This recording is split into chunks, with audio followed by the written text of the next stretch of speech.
అలాగే సంఘ పెద్దలకును,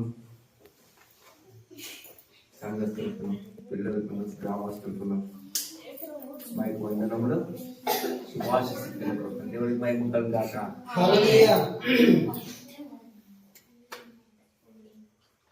సరే నాన్న, పిల్లలు మన స్కూల్లో కూర్చున్నప్పుడు నాన్న నా అవసరం మన స్కూల్లో కూర్చున్నప్పుడు ఎవరైతే ముందు వరుసలో కూర్చొని ఆ పాట వింటుంటారో వారికి ఆ పాఠం అర్థమవుతుంది, ఆ సబ్జెక్ట్ అర్థమవుతుంది. అప్పుడు పరీక్ష రాయడానికి చక్కగా పరీక్ష రాసి పాస్ అవుతాడు.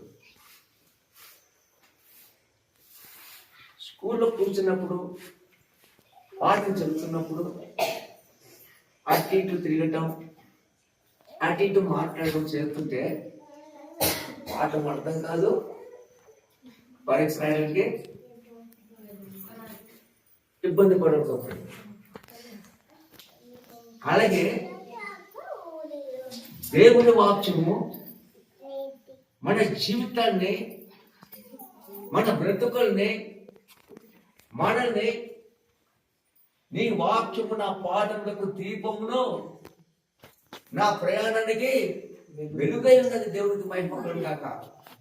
దేవుని వాక్యము మన జీవితం ఒక మార్గం చూపించేది, ఒక వెలుగుకరంగా, ఒక క్షేమకరంగా, ఒక సంతోషకరంగా, ఒక తీయకరంగా నడిపించేది దేవుని వాక్యం. వెలుగుంటే అది స్పష్టంగా మనకు కనిపిస్తుంది. ఎక్కడ ముళ్ళు ఉందా, ఎగుడు దిగుడు ఉందా, రాళ్ళు ఉందా, రప్పలు ఉందా, ఏటి ఉందా అనేది మనం స్పష్టంగా చూసి దాన్ని బట్టి మనం ఏ మార్గం నడవాలి, ఎలా ప్రయాణించాలని చెప్పి ఒక క్షేమకర మార్గం నడుస్తాం. అదే మన జీవితంలో, మన బ్రతుకులో దేవుని వాక్యము ఒక సరైన అవగాహన కలిగి ఒక చక్కని క్షేమకర మార్గం నడిపించేది, మన కుటుంబాన్ని తీర్చిదిద్దేది, మన జీవితం రేపటి ఉన్నతమైనది దేవుని వాక్యం. దేవునికి మహిమ గాక. దేవుని వాక్యం అయితే రేపు 128వ కీర్తనలు ఏంటంటే, యెహోవా యందు భయము భక్తి కలిగి ఆయన త్రోవను నడిచిన ధన్యుడు. నిశ్చయంగా నీవు నీ చేతుల కష్టార్జితం నీవు అనుభవించదవు. నువ్వు ధన్యుడవు, నీకు మేలు కలుగును. ఏముందండి వాక్యం? ఏముంది? యెహోవా యందు భయభక్తులు కలిగి ఆయన త్రోవ యందు నడిచిన వారు ధన్యులు. నిశ్చయంగా నీవు నీ చేతుల కష్టార్జితం నీవు అనుభవించడం, నీవు ధన్యురాలు. మన జీవితంలో, మన బ్రతుకులో అయ్యా నామిస్తుంది, మన జీవితం, మన బ్రతుకులో మన కష్టార్జితం మనం అనుభవించాలి. ఏ పని చేస్తున్నా, ఏం చేస్తున్నా ఆ కష్టార్జితం అనుభవించినప్పుడే జీవితానికి క్షేమము, మన కుటుంబానికి ఆనందము. ఈ కష్టార్జితం అనుభవించాలంటే దేవుని సన్నిధిలో, దేవుని మందిరంలో వచ్చి ఆయన ఆరాధించి, ఆయన వాక్యమును చదువుతూ, ఆ వాక్యమును వింటూ, ఆ వాక్యాన్ని మన హృదయంలో పెట్టుకొని ఆ వాక్యంతో మనం జీవిస్తున్నప్పుడే ఆ దేవుని యొక్క వెలుగు మన పైన కుమ్మరిస్తబడుతుంది. దేవునికి మహిమ కలుగుగాక. ఒక మాట చెప్తుంది చూడండి, అమ్మ నామస్కారం, ప్రతి ఒక్క నామస్కారం. ఇది ఎప్పుడు మరొకండి, నిజమైన దేవుడు యేసుక్రీస్తు ప్రభు మాత్రమే. నిజమైన దేవుడు యేసుక్రీస్తు ప్రభు మాత్రమే. యేసుక్రీస్తు ప్రభువే నిజమైన దేవుడు. యేసుక్రీస్తు ప్రభు తప్పించి ఇంకో దేవుడు ఎవరు కూడా లేడు. ఇది ఎప్పుడు మనం మరవకూడదు. నిజమైన దేవుడు యేసుక్రీస్తు ప్రభు చెప్పడానికి కారణం ఏంటంటే, యోహాను సువార్తలో ఏముంటుందంటే, 1వ వచనం ఏముంటుందంటే, ఆదిలో వాక్యం ఉండెను, ఆ వాక్యము దేవుడై ఉండెను, ఆ వాక్యం దేవుడు యొక్క ఉండేది, వాక్యమే దేవుడై ఉండెను. ఆ వాక్యము మనసులను వెలిగిస్తుంది, కానీ ఆ వెలుగును గ్రహించలేక వారి మబ్బులాగా చీకట్లో తడుములాడుతున్న దేవుని వాక్యం ఉంది. 1వ యోహాను సువార్తలో 1వ అధ్యాయంలో 1. అంటే ఆది యందు వాక్యమైన దేవుడు యేసుక్రీస్తు సృష్టి పుట్టించక మునిపే, సృష్టికి పూర్వమే ఉన్న ఆది యందు, ఆది అంటే అన్నిటికంటే ముందున్నవాడు ఆది ఉన్న వాక్యమైన దేవుడు, వాక్కైన దేవుడు, స్వరమైన దేవుడు, మాటైన దేవుడు, వాక్యమైన దేవుడే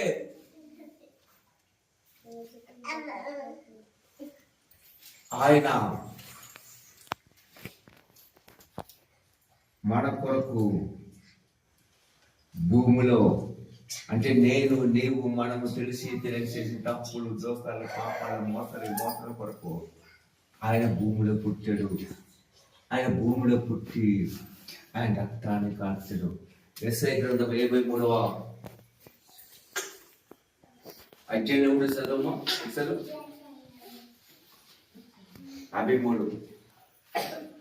4-5 చదవమా. 3-4-5 చదవమా. 53వ యెషయా గ్రంథం. అతడు తృణీకరింపబడిన వాడై ఆయన మనుషుల వలన విసర్జించబడిన వాడును వ్యసన క్రాంతుడు గాను వ్యాధిని అనుభవించిన వాడు గాను మనుషులు చూడనని వాడు గాను ఉండెను. అతడు తృణీకరింపబడిన వాడు కనుక మనము అతనిని ఎన్నిక చేయకపోతిమి. నిశ్చయముగా అతడు మన రోగములను భరించెను, మన వ్యసనములను వహించెను. ఆయనను మొత్తబడిన వానిగాను దేవుని వలన బాధింపబడిన వానిగాను మన మతనిని ఎంచితిమి. మన అతిక్రమములను బట్టి, మన అతిక్రమ క్రియలను బట్టి అతడు గాయపరచబడెను. మన దోషములను బట్టి నలుగొట్టబడెను. మన సమాధానకరమైన శిక్ష అతని మీద పడెను. అతడు పొందిన దెబ్బల చేత మనకు స్వస్థత కలుగుచున్నది. మనమందరము గొర్రెల వలె త్రోవ తప్పిపోతిమి. మనలో ప్రతివాడును తనకిష్టమైన త్రోవకు తొలగెను. యెహోవా మన యందలి దోషమును అతని మీద మోపెను. మన అందరి దోషములను అతని మీద మోపటానికి ఈ వాక్యమైన దేవుడే భూమిలో పుట్టిన దేవునికి మహిమ కలుగుగాక. మనము పాపము చెడుతనం చేయడం బట్టి మరణం వచ్చింది. పాపం అంటే జీతము మరణం ఎప్పుడు వచ్చిందంటే మనం చెడుతనం పాపం చేసినప్పుడే మరణం వచ్చింది. ఈ మరణం నుంచి విమోచించడానికి కోసం, మరణం నుంచి మనల్ని రక్షించడానికి కోసం, మరణం నుంచి మనల్ని మళ్ళా తండ్రి పరలోకాన్ని చేర్చడం కోసమే ఆ వాక్యమైన దేవుడే భూములు పుట్టి ఆయన రక్తాన్ని కార్చాడు. మన రోగం ఆయన భరించాడు. మన దెబ్బలు, మన తినవలసిన దెబ్బలు ఆయన తిన్నాడు. మనం అనుభవించవలసిన శిక్షణ ఆయన అనుభవించవలసి వచ్చింది. తన పైన ముళ్ళ కిరీటం పెట్టింపబడవలసింది. కాళ్ళు చేతులకు మేకులతో కొట్టాము. మళ్ళీ పొట్టు తిన్నాడు, కొట్ట దెబ్బలు తిని ఆ రక్తం చిందించి మరణించి సమాధి చేయబడి 3వ దినం ఆ మరణ మృత్యులు చేయించి మనకు మార్పు చూపించిన దేవుడు యేసుక్రీస్తు ప్రభువు. ఈ రోజున యేసుక్రీస్తు ప్రభు ద్వారానే మనకు పరలోక రాజ్యము. యేసుక్రీస్తు ప్రభు గారు మన నిత్యత్వము. యేసుక్రీస్తు ప్రభు గారు సంతానికి మార్పు. యేసుక్రీస్తు ప్రభు గారు లేకపోతే అగ్ని ఆరదు, పురుగు అగ్ని ఆరదు, అంటే ఆత్మ ఏమవుతుంది? మనశ్శాంతి లేక అల్లకుల్లమై ఆకాశం గుండక భూమిగా గిలగిలి కొట్టుకుంటుంటది. అలా గిలగిల కొట్టుకోవడం కారణం ఏంటి? యేసయ్యను కూడా తెలుసుకొని కూడా, యేసయ్య దేవుడిని తెలుసుకుని కూడా యేసు శక్తి రాకుండా మూఢత్వం ప్రవర్తిస్తే అటువంటి పరిస్థితులు ఉంటాయి. ఆయన మనకు రక్తాన్ని కాచిన దేవుడు, మనకి జీవం ఇచ్చిన దేవుడు, మన శక్తిని ఇచ్చిన దేవుడు, మనకు బలం ఇచ్చిన తండ్రి. ఇంకో మాట చెప్తాను, 100వ కీర్తనలో 3వ వచనం ఏముంటుందంటే, 100వ కీర్తన 3వ వచనం నుంచి ఏముంటుందంటే, యెహోవాయే దేవుడిని తెలుసుకుని ఆయన మనం పుట్టించడు, ఆయన పిల్లలము, ఆయన పిల్లలము, ఆయన మేము మనం ఆ దేవుడి పిల్లలు, ఆ ప్రజలు, ఆయన మేము గొర్రెలం. ఆయన మనం పుట్టించాడు. అందుకే ఆ తండ్రి ఏమంటాడంటే, మీకు ఏది వచ్చినా నన్నే అడుగుడి, మీకు అడుగుడి ఇవ్వబడును, తట్టుని తెరవబడును, వెతుకుడు దొరుకును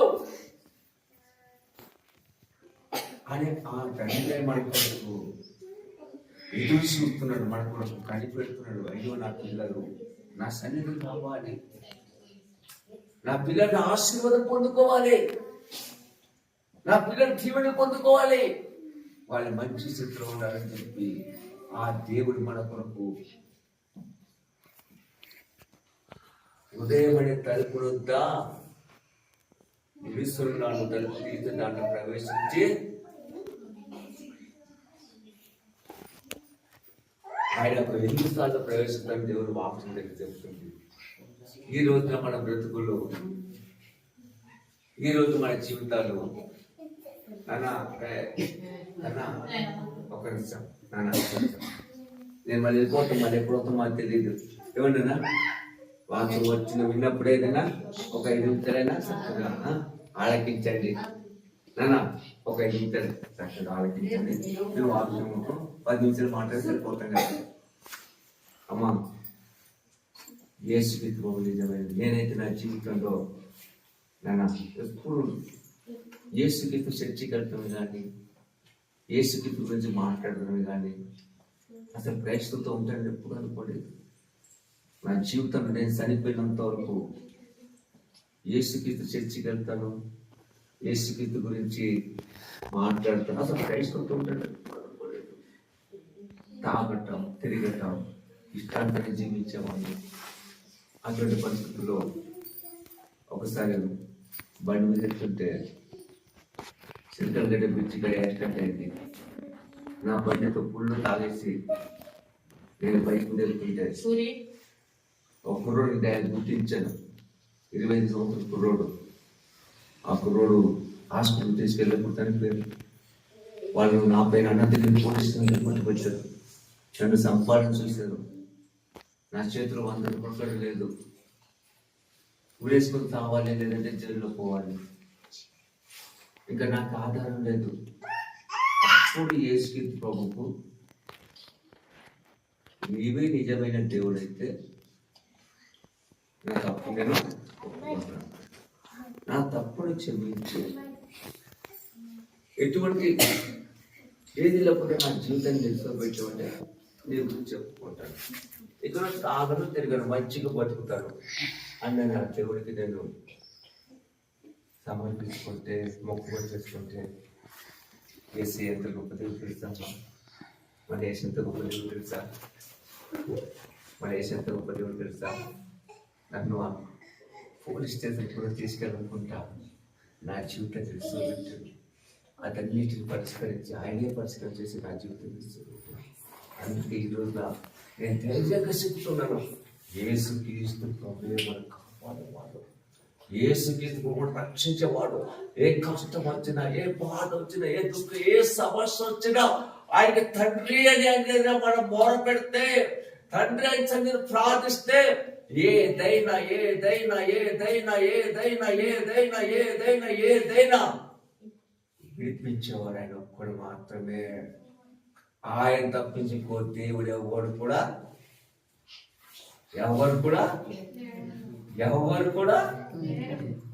ఎవరు లేరు. యేసుక్రీస్తు ప్రభు మాత్రమే దేవుడు. మనకు రక్తం ఇచ్చి ఈ లోకంలో చేయించే లోకంలో ఉన్న సమస్తం అన్నిటినీ ఆయన కష్టాన్ని అనుభవించాడు, బాధను అనుభవించాడు, సమస్యను అనుభవించాడు, అన్ని అనుభవించాడు. అన్నిటిని జయించిన జీవాధిపతి, అన్నిటిని అనుభవించి ఆయన రక్తాన్ని కలిసి మరణించి మరణాన్ని చేయించి జీవుడిచ్చిన తండ్రి మనకు తోడుకుంటాడు ఈ రోజున. అందుకే ఎక్కడ చూసినా ఆ జీవగల తండ్రి ప్రతి ఒక్కరు ప్రార్థిస్తున్నాం, ప్రతి ఒక్కరు స్తుతిస్తున్నాం, ప్రతి ఒక్కరు ఆరాధిస్తున్నాం. ఆ ఆశీర్వాదం మనం అందరూ పొందుకుంటున్నాం. నిజం కాదండి? నిజం కదా? ఆయన సమస్తం జయించిన జీవాధిపతి, సర్వశక్తిమంతుడు, స్తోత్రాలు, పూజారుడు, మహోన్నతుడు, మహాగణుడు, అగ్ని జ్వాలల వంటి కంఠులు గలవాడు, అపరంజి వంటి పార్తి గలవాడు, 7 నక్షత్రం కుడి చేత పట్టుకున్నవాడు, 7 దీపములను సంచరించే సర్వాధికారి, సర్వోన్నతుడు, ఎవరు సమీపించారని తేజస్సును నివసించే సర్వాధికారి. ఆ సర్వోన్నతుని సన్నిధిలో తండ్రి నా జీవితం, తండ్రి నా కుటుంబం, తండ్రి నా పిల్లలు, నా తండ్రి నా పరిస్థితిని ఆయన సన్నిధిలో ఎవరైతే ఇలా వచ్చి ఆరాధించి ఆయన ఆశీర్వాదం పొందుకుంటారో మనం ధన్యులము.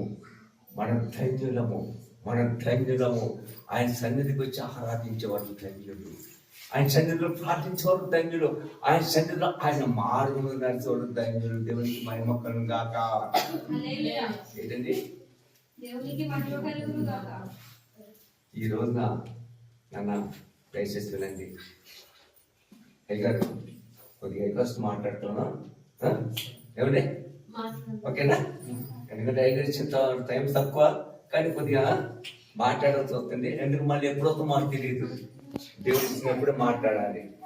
ఏదన్నా నాన్న చూడండి, అమ్మ దయచేసి చూడండి. ఈ రోజున పరిస్థితి ఎలా ఉందంటే లోకంలో వాక్యము కరువు అవుతుందని దేవుడు వాక్యం తెలియబడుతుంది. వాక్యము కరువు అవుతుందని దేవుడు వాక్యం ఎప్పుడు పరిశుద్ధ గ్రంథం నుండే రాసిన వాక్యము కరువు అవుతుందని. ఈ రోజు పరిస్థితులు ఏముందంటే, ఈ రోజు పరిస్థితులు ఏంటంటే దేవుళ్ళో ఆ యేసుక్రీస్తులో ఎవ్వరు ఉండక, ఎవరు ఆ ఆశీర్వాదం పొందుకోకుండా ఉండాలని చెప్పి ఈ లోకంలో కొన్ని శక్తులు దేవుని తల్లి మనల్ని జీవిస్తున్న మనల్ని ఎడబాటు చేయడం కోసం, దేవుడి నుంచి మనల్ని దూరపడి మళ్ళీ అంటే మళ్ళీ జీవితాన్ని నాశనం పాట తాగు. ఇప్పుడు చూడండి ఒక మాట చెప్తున్నారా అనుకోలే అమ్మ దేవుడు నమ్ముకున్నంత వరకు తాగేవాడు, తిరిగేవాడు. మన అమ్మ ఎలా ఉండేవాడు? 20 నెలలంట తాగడం, తిరగడం చూస్తారు. నిజం కదా? తాగబట్టి జీవితూనే లేకపోతే మాటే. నిజం కదా? దేవుడు తెలుసుకున్న తర్వాత అదన్నీ విడిచిపెడతాం. దేవుడిని తెలుసుకుని అది విడిచిపెట్టి వాడి జీవితం క్షేమమైన మన కుటుంబం ఉన్నతంగా నిలబెట్టుకున్న మనకు ఈ రోజు ఆ స్థితిలో మనకు మళ్ళీ ఆ జీవితం మనకు అటువంటి ఆశను పొందుకోలేకుండా మన పాత జీవితంలో పాత కాపు వేస్తున్నాడు, పాత రకరకాల గొడవలు వేస్తున్నాడు, దింపడం కోసం ఈ రోజు కొన్ని దుష్ట శక్తులు మన జీవితంలో అది కాదు ఇది కాదు అది ఆ దేవుడు కాదు ఈ దేవుడు కాదు ఎక్కడ వాడు ఇక్కడ రకరకాల మనల్ని ఇది చేస్తున్నారు. కాబట్టి మన జీవితం మార్చిన వాడిని మనం నమ్ముకోవాలా, లేక అప్పుడు తాగుతూ తిరుగుతూ జీవించాలా? నేను చెప్పిన అర్థమైనవా? మన బ్రతుకులు మార్చిన వాడి ఉండాలా, లేదా మన సీకట్లోని ఎప్పుడు కొట్టుకొని తిట్టుకొని గుర్త గుర్తలు జీవించాలి? అది కావాలి మనకు. అమ్మా నేను చెప్పిన అర్థమవుతుందా? ఏది కావాలి మనకు? ఏది కావాలి మన జీవితంలో? మనకు జ్ఞానం. దేవుడు వాక్యం చదువుతుంటే జ్ఞానం అవుతుంది. దేవుడు వాక్యం చదువుతుంటే మనకు జీవితం విలువ తెలుస్తుంది. దేవుడు వాక్యం మనం కూర్చుంటే 10 మందితో దేవుడు పాటలు పాడుతుంటే మంచి చెడు గ్రహించ వివేకం వస్తుంది. ఈ వివేకం కావాలా, ఈ జ్ఞానం కావాలా, ఈ బుద్ధి వివేచన కావాలా, లేకపోతే ఇలా దేవుడిలో లేకుండా అక్కడ ఎక్కడో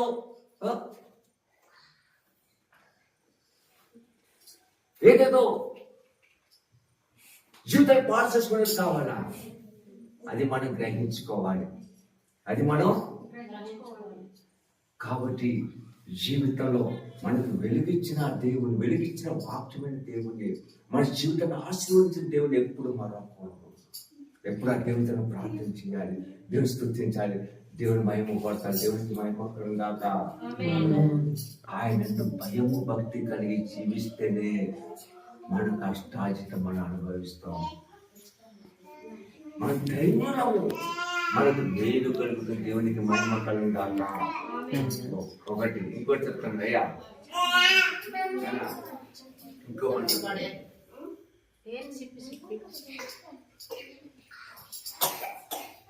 కుటుంబంలో భార్య భర్తలు, దేవుడు ఫస్ట్ సృష్టించింది భార్య భర్తలు ఆదమును అవ్వను. ఎవరు సృష్టించారండి? ఆదమును అవ్వను సృష్టించి మీరు చక్కగా ఉండండి, ఆనందం కలిసిమెలిసి ఉండండి అని చెప్తే వాళ్ళు ఏం చేశారు? తప్పు పని చేస్తారు. ఈ రోజున మన జీవితాలు కూడా కుటుంబంలో భార్య భర్తలు ఏ పని చేసినా కలిసి మాట్లాడుకొని, కలిసి అవగాహన చేసుకుని ఏ పని చేసి చక్కగా ఉంటేనే మన పిల్లల భవిష్యత్తు బాగుంటుంది.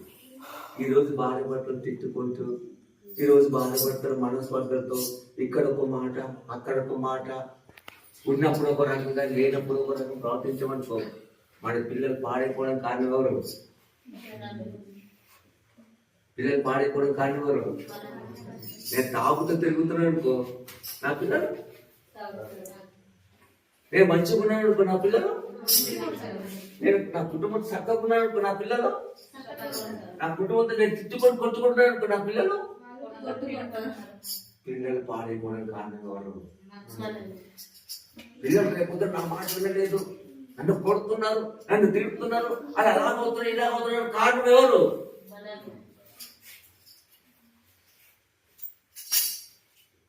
కాబట్టి మన జీవితంలో మన పిల్లల భవిష్యత్తు బాగుండాలి. మన ఆస్తి తెలుసా అమ్మా? మన ఆస్తి తెలుసా? మన పిల్లలే. మన పిల్లలు మన ఆస్తి. ఎంత డబ్బు, ఎంత ధనము, ఎంత మేడ మిద్దెలున్నా చాలా కాలంలో కరిగిపోతుంది, చాలా కాలంలో మాయమైపోతుంది డబ్బు ధనం అంతా. ఆ మేడ మిద్దెలంతా మరుగైపోతుంది. కానీ మన పిల్లలు మన వారసులు, మన రక్తంతో పుట్టిన వాళ్ళు, వీళ్ళు మనకు ఆస్తి. ఈ ఆస్తిగా ఉండాలి, మన పేరు తీసుకురావాలి, మన కుటుంబం పేరు తీసుకురావాలి. మన పిల్లలు సమాజంలో అందరికీ గౌరవంగా ఉండాలి.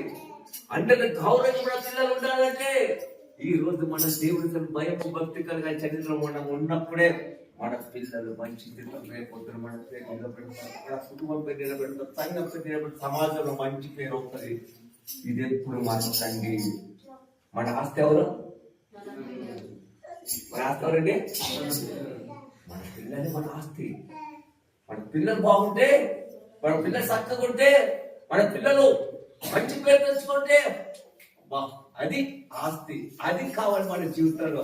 ఆ ఆస్తి కావాలంటే యేసు సన్నిధిలోనే, యేసు సన్నిధిలో అందరూ రావాలి, యేసు సన్నిధిలో అందరూ ప్రార్థించాలి, యేసు సన్నిధిలో అందరూ స్తుతించాలి. యేసు వాక్యం చదువు ఆయన ఉన్నప్పుడే ఆయన కాపుదల మన చుట్టూ ఉంటుంది, ఆయన అగ్ని కంటే మన చుట్టూ ఉంటుంది, ఆయన రక్షణ కంటే మన చుట్టూ ఉంటుంది. ఆ దేవుని దూతలు మన చుట్టూ ఆవరించుంటాయి.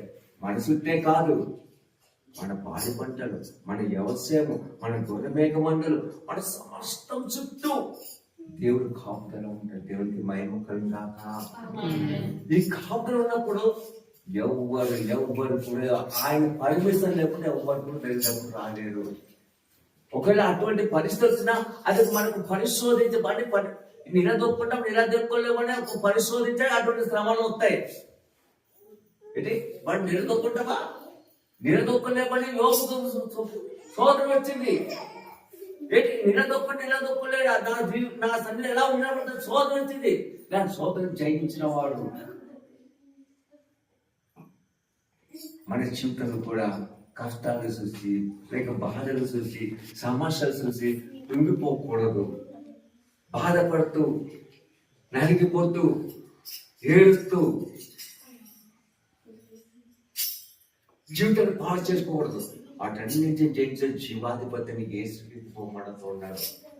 మన ప్రత్యక్షం మన కాసి కాపాడుతుంటుంది, ప్రత్యక్షం మనం ఆదరిస్తుందండి, ప్రత్యక్షం మనం ధైర్యపడుతుందండి. నీవు ఏడుస్తే ఆయన ఏడుస్తాడు, మన కన్నీటిని తుడుస్తాడు.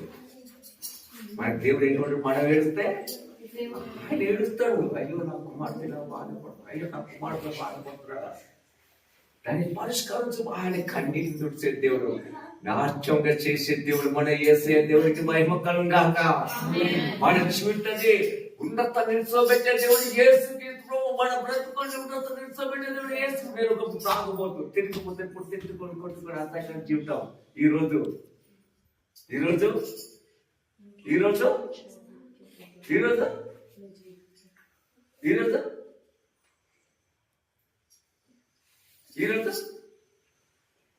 మన జీవితం ఎలా ఉండాలి? రేపొద్దున మంచి మంచి మంచి మంచి ఉన్నతంగా ఉండాలి. మనం అందరం మన పిల్లలు మనకంటూ గొప్ప పేరు తీసుకురావాలి. దేవునికి మహిమ కలుగాక.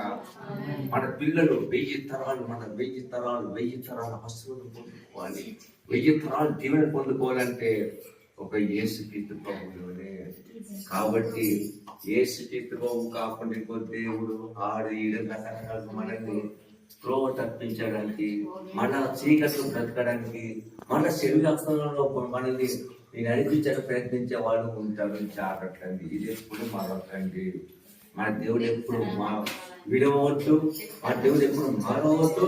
ఏది వచ్చినా ఆ దేవుడిని ప్రార్థన చేస్తే, ఆ దేవుడు స్తుతిస్తే, ఆ దేవుడిని ఆరాధిస్తుంటే ఆయన పరిశుద్ధ ఆత్మతో నింపి పరిశుద్ధ అగ్ని కంచె వేసి ఉన్నతంగా పెడతాడు.